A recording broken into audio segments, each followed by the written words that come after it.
मंडळी, मी दिव्या कुगदे पुन्हा एकदा तुम्हा सर्वांचे खूप सारे स्वागत करते लाईव्ह कॅप्चर या माझ्या यूट्यूब चॅनलमध्ये। तुम्हाला आता दिसलंच असेल आम्ही बाहेर आलेलो आहोत। तर शची, मी, छबू, केतन दादा आणि शचीचे बाबा आम्ही सर्वचे सर्व आलेले आहेत बाहेर। बाहेर यायचं तसं तर काही कारण नव्हतं, पण तरी छबू आल्या म्हणजे ते आम्हाला बाहेर घेऊन येत असतात। तर छबू चला वहिनी तसं त्यांचं चालू होतं सकाळपासून। त्या काल आल्यात आणि आज चला मार्केटला जाऊन येऊ, आज मार्केटला जाऊन येऊ असं चालू होतं। म्हणून आम्ही मार्केटला कुठं जायचं तर आमच्याच घरापासून जवळच जुडिओ आहे, तर आम्ही जुडिओमध्ये आलेलो आहोत। आणि जुडिओमध्ये आलं म्हणजे कपडे वगैरे शॉपिंग असते।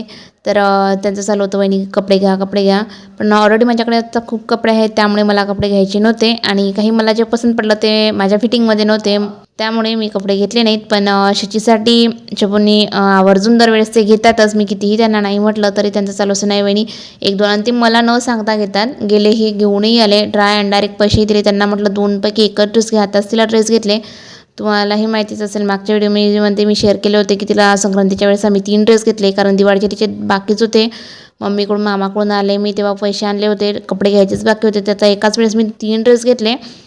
पण तरी छबूचं नाही घ्यायचे।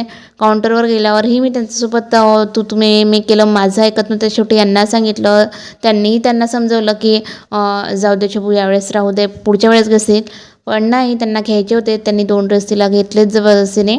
आणि आमची बाई तर भयंकर खुश असते कपडे वगैरे शॉपिंगच्या बाबतीत, तर खरं ना तिला खूपच शॉपिंग आवडते। आणि असं नाही की कपड्यांचीच, कोणतीही शॉपिंग म्हणा, फिरणं म्हणा, ह्या सर्व गोष्टी तिला भयंकर आवडत असतात।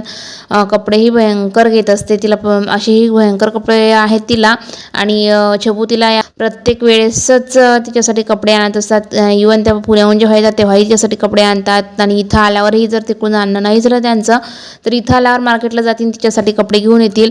आणि मागच्या वेळेस त्यांनी कपडे आणले, थोडा फिटिंगचा प्रॉब्लेम झाला, तर यावेळेस आम्हाला सोबत घेऊन गेल्या आणि तरी कपडे घेतले, पण तिला कपडे घेतलेच। तर असो बघा, अशा प्रकारे आमची आता इथं कपड्यांची शॉपिंग चालू आहे। आणि आम्ही इकडे तिकडे थोडंसं फेरफटका मारत होतो, तर त्यामध्ये शचीचं दुसरंच काही चालू होतं। ते पूर्ण जेवढाही परिसर होता त्यामध्ये फिरत होती, जिथं समजा तिचे किड्स वेअर होते ना तिथंही जायची। नंतर सर्वात जास्त ते आवडते ते म्हणजे मेकअपचं सामान, तर मेकअप आम्हाला जास्त आवडते म्हणून मेकअपकडेही जाऊन आली, थोडाफार तिकडेही फेरफटका मारून आलेली आहे ती। आणि बघा आता काय चालू आहे तिचं। काय झालं? मान दुखत आहे का? काय झाली? बरं, आमची शॉपिंग वगैरे झाली, शॉपिंग झाल्यानंतर मी घरी पोहोचले, तर संध्याकाळच झालेली होती। संध्याकाळची मी कामं वगैरे आवरून घेतले, कारण आज रात्री आम्हाला जेवण करायला बाहेरच जायचं आहे। सर्व आम्ही फॅमिलीसहितच बाहेर जेवायला जाणार आहे असं छबूंनी सांगितलं होतं की वहिनी आपण सर्व यायचं, म्हणून आम्ही छान प्रकारे तयारी वगैरे केली आणि आत्ता निघालो आहेत हॉटेलकडे जायला। तर आमच्याच अकोल्यामध्ये MIDC एरियामध्ये एक छान अशी हॉटेल आहे, तिथं आम्ही चाललो आहेत आता। तर शचीच्या बाबांनी शचीला मला तिथं पोचवलं आणि आत्या मामाचेही त्यांच्या गाडीने तिथं पोहोचले। आणि शचीचे बाबा गेलेत आता केतनदाच्या आईबाबाला गेलात, कारण छबू आणि दादा एका गाडीवर येणार आहेत आणि ते दोघं यांच्यासोबत येतील, कारण एवढे जण एका गाडीवर येत नाहीत, म्हणून आता हे गेले त्यांना आणायला। तोपर्यंत चला आता आम्ही हॉटेल वगैरे बघू। आणि आमचे ऑलरेडीच टेबल वगैरे बुक आहे, त्यामुळे काही टेन्शन नव्हतं। आणि इथं टेबल बुक करावाच लागतो, कारण खूप गर्दी असते हॉटेलमध्ये। तर हे बघा आता मामाजी आमच्या समोरच पोचलेत, ते पोचले आणि त्याच्याच मागे आम्हीही आलोत। तर तास आम्ही सर्वजण सोबतच चाललेत। हॉटेल खरंच खूप छान आहे आणि इथं लहान मुलांसाठी खेळायला खूप छान आहे, त्यामुळे शचीची एकदमच मज्जा झालेली आहे। आणि तिला कितीही रोखलं तरी ती थांबत नाही, आणि तिचं म्हणा की कोणतेही लहान मुलं म्हणाल खेळणे बघून कितीही त्यांना थांबवलं तरी थांबत नसतात। आणि शचीचंही तेच झालं, माझं व्हिडिओ सुरू होते आणि तिचं सुरू होतं नाही आई चल, नाही आई चल, तर मी तिची गोष्ट घेतली नाही, तर आजी आजोबांच्या मागे लागली आणि आजी आजोबांना घेऊन ते आता छान प्रकारे खेळत आहे। चला तर आता शची खेळण्यात गुंग आहे आणि आत्या मामाजी तिच्यावरती लक्ष ठेवून आहेत, तोपर्यंत मी आता हॉटेलचा फेरफटका मारते, हॉटेल कशी येते बघून घेते। तर आणि तसंही केतनदादा छबू वगैरे सर्व यायचे बाकी आहेत, तोपर्यंत आम्हाला टाईम आहे, म्हणून चला इकडे तिकडे फेरफटका मारूयात म्हटलं। आज फर्स्ट टाईमच आम्ही दोघी फॅमिलीला एकत्रच जेवण करायला आलेलो आहोत बाहेर, कारण आतापर्यंत आमच्या फॅमिलीसोबत केतनदादा छबू राहतात आणि आम्ही सर्व सोबत 1-2-3 वेळाही जेवण करायला बाहेर आलेलो आहोत। पण माई आणि ते काका म्हणजे केतनदाचे आई वडील ते आत्तापर्यंतही आमच्यासोबत आले नाही. असंही ते बाहेर कधी जेवण करायला येत नाहीत. आज फर्स्ट टाईमच असा वेळ आहे की ते बाहेर जेवण करायला आलेले आहेत आणि आमच्यासोबत आहेत. त्यामुळे खरंच मज्जा येणार आहे आणि सर्व सण सोबत असले ना की खरंच खूप मजा येत असते. तर चला तर आपल्या मज्जाच्या गोष्टी झाल्या आणि इकडे शचीची भयंकरच अशी मज्जा सुरू आहे आणि तिच्यासोबत ते आजी आजोबांची बी चांगलीच मज्जा करून घेत आहे. आजी आजोबाही तिच्यासोबत छान प्रकारे लहान होऊन खेळत आहेत आणि खरंच आजी आजोबांना लहान लेकरांना खरंच खूप नाचवत असतात आणि शची आता तशीच झालेली आहे. 5 मिनटंही त्यांना खाली बसू देत नाही आहे. मामाजींना पायाचा त्रास आहे, त्यांना चालायलाही थोडा त्रास होतो, पण तरी आमची बाई त्यांना थोडंसं शांत बसू देत नाही. आप्पाजी इकडे या आणि आप्पाजींनाही भयंकर काळजी आहे तिची. ते खेळण्यात गुंग असली तरी ते नाही ते पडेल, नाही ते पडेल, ते अशी करेल म्हणून तिच्या मागेच धावत असतात. तर असं प्रत्येक आजी आजोबांचं आणि नातीचं एक वेगळंच नातं असतं खरंच. आम्ही थोडं लवकरच घरून निघालो होतो, त्यामुळे लवकरच हॉटेलमध्ये पोहोचलो आणि आम्हीच पहिले कस्टमर होते ह्या हॉटेलचे की जे आलेले आहेत. बाकी त्यांचे जे टेबल बुक आहे ते कस्टमर अजून आलेलेही नाही आहेत आणि असंही हॉटेलमध्ये कुणीच नाही आहे. त्यामुळे एक पूर्ण शांतता आहे आणि हॉटेलही खाली आहे आणि इथं मुलांचं जे प्लेग्राऊंड आहे तिथंही फक्त शची एकटीच आहे, कोणी दुसरे मुलं वगैरे नाही आहेत. कारण जसं फॅमिली येतात जसं दुसरे कस्टमर वगैरे येतील त्यांच्यासोबतही मुलं असणारच आहेत. त्यामुळे मग त्यांची आणि शचीची ट्युनिंग वगैरे जुळेल आणि तिलाही कोणी सोबत मिळेल आणि ते खेळात गुंग होईल. पण जेव्हा आम्ही आलो ना तेव्हा कोणीच नसल्या कारणानं तिला कोणी सोबत नव्हतं. पण हळूहळू कसं एक कस्टमर येत गेलं आणि तिलाही मुलांची सोबत झाली आणि आत्या मामाजींनाही थोडा दिलासा वाटला. त्यांनीही तिच्यावर लक्ष थोडंसं दुरून ठेवायला सुरुवात केली आणि तिला मुलांसोबत खेळू दिलं. तेही शांततेने एका ठिकाणी बसलेत. इथं छान असा पाळणा होता, त्या पाळण्यात ते दोघंजणं बसलेत आणि तेवढ्याच वेळात शबू, केतनदादा, माई, काका आणि हे सर्वजण आलेले आहेत. आम्ही त्यांचीच वाट बघत होतो किती वेळची आणि फायनली आता ते आलेले आहेत आणि आम्ही सर्वजण आता टेबलवर बसलेलो आहोत.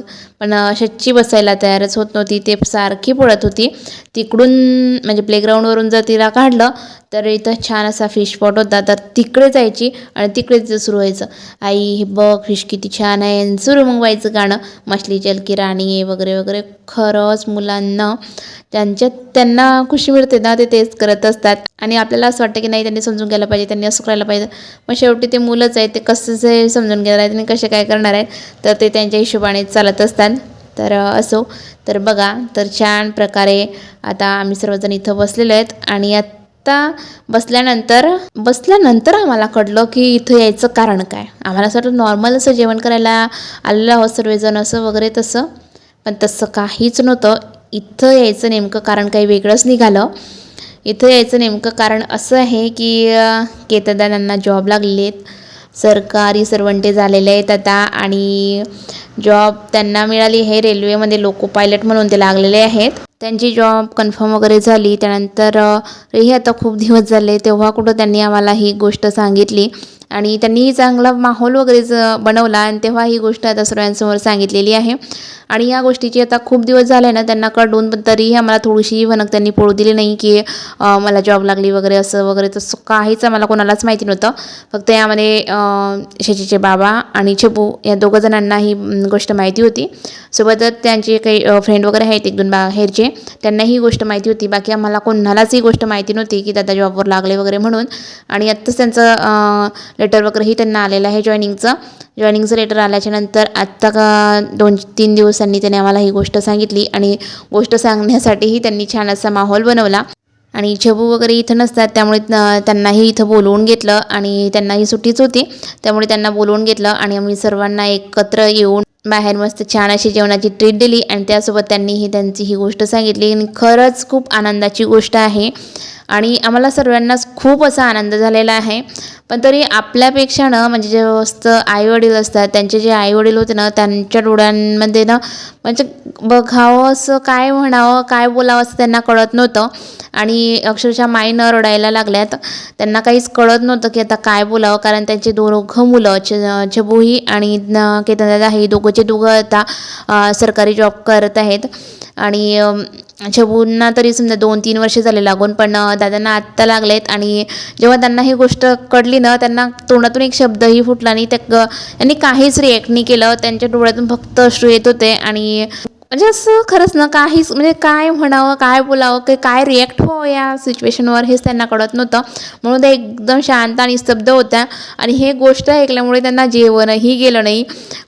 जेव्हा आम्हा सर्वांना आम्ही जेवण वगैरे बोलवलं, जेवणाला बसलो, सर्वांच्या फक्त एवढ्याच गोष्टी आहे की छान झालं कीर्तनोत्सव वगैरे, तर हे ते आम्ही त्याच गोष्टीमध्ये गुंग होतो. आणि त्या टक्क लावून फक्त शांत बसलेल्या होत्या आणि त्यांच्याकडे बघत होत्या. आणि त्या जेवणही त्यांनी केलं नाही, जेवणाकडेही त्या फक्त बघतच होत्या. त्यांची ना अशी सिच्युएशन झाली होती की काहीच काय रिॲक्ट करावं, कसं करावं, का जेवावं नाही जेवावं, भूकही त्यांना होती पण त्यांना जेवणही जात नव्हतं, काहीच नाही, अशी त्यांची सिच्युएशन झालेली होती. आणि तरी तशा सिच्युएशनमध्ये आम्ही गप्पा गोष्टी थोड्याफार केल्या आणि सर्वजण जेवणामध्ये गुंग झालो. सचिननेही छान प्रकारे जेवण वगैरे केलं, तिनेही काकांना विश वगैरे केलं आणि तिनेही जेवणाला सुरुवात केली. आम्ही सर्वांनीही जेवणाला सुरुवात केली. सर्वांनी गप्पा गोष्टी करत करत जेवण केलं. सर्वांचं जेवण आटोपलं. जेवण आटोपल्यानंतर आमच्या त्याच गोष्टी चालू होत्या की दादा आता निघून जातील, कारण आतापर्यंत दादा आमच्यासोबतच राहत होती कंटिन्यू आमच्या इथं. आणि शशीलाही आता दादांची खूप अशी सवय झालेली होती, त्यामुळे आता आम्हाला ते जातील त्यामुळे करमणार नाही आहे.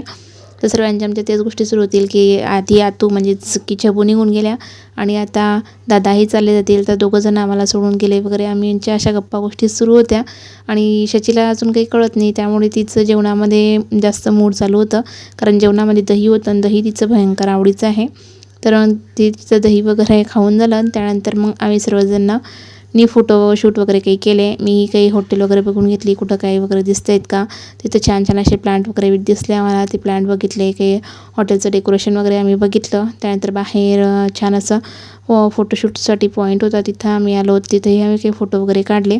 आणि शचिला तर खूप मस्ती सुचत होती, ते प्रत्येकाच्या मधामध्ये जाऊन फोटो खराब करण्याचं काम करत होती. आणि आता त्यांचं चालू होतं इथं खूप छान छान झाडं आहेत, तर मी काही झाडांची कटिंग वगैरे घेते वगैरे, असं त्यांचं सुरू होतं. तर असं जो तो आपापल्या कामात गुंतलेला होता. पण सर्वांच्या मनात शेवटी एकच होतं की शेवटी मुलांनी मेहनत घेतली आणि त्यांच्या मेहनतीला फळ मिळालं. खरंच दोघं बहीण भावांनी खूप मेहनत घेतली आणि शेवटी त्यांच्या मेहनतीला फळ मिळालं. आणि दोघांनाही आता गव्हर्नमेंट सर्वंट म्हणून जॉब मिळालेला आहे. दोघंही छान प्रकारे त्यांचा आता जॉब एन्जॉय करतील. आता छबूंना तरी 2 वर्ष झालेत लागून आणि दादांनाही आता जॉईनिंग झालं आहे. तर आमच्या भागातच त्यांना जर जॉईनिंग भेटली म्हणजे चांगलं होऊन जाईल. आजपासून दादांच्या नवीन जर्नीला सुरुवात झालेली आहे. त्यांना त्यांच्या पुढील आयुष्यासाठी भरभरून शुभेच्छा आणि त्यांचे जे जॉब एक्सपिरियन्स आहे तो छान प्रकारे जाऊ. आमच्या सर्वांकडून दादांना ह्याच भरभरून शुभेच्छा. आणि बाकी काय बोलावं हे कळतच नाही आहेत, कारण खुशी खूप आहे पण शब्द फुटत नाही आहेत. पण चला, यासोबतच आता आजचा जो व्हिडिओ आहे तो मी इथं संपवते. आशा करते हा जो व्हिडिओ आहे तो तुम्हा सर्वांना आवडला असेल. व्हिडिओ आवडल्यास व्हिडिओला लाईक करा, कमेंट करा, सोबतच शेअर करायला विसरू नका. आणि चॅनलवर नवीन असाल तर चॅनलला सबस्क्राईब नक्की करा. सोबतच साईडला दिलेला बेल आयकनला प्रेस करा, जेणेकरून माझ्या चॅनलवर येणाऱ्या नवीन नवीन व्हिडिओचे नोटिफिकेशन तुम्हाला मिळत राहतील. चला मग, कार्यक्रम संपला आणि आता आम्ही जातो घरी. Bye bye, Tata.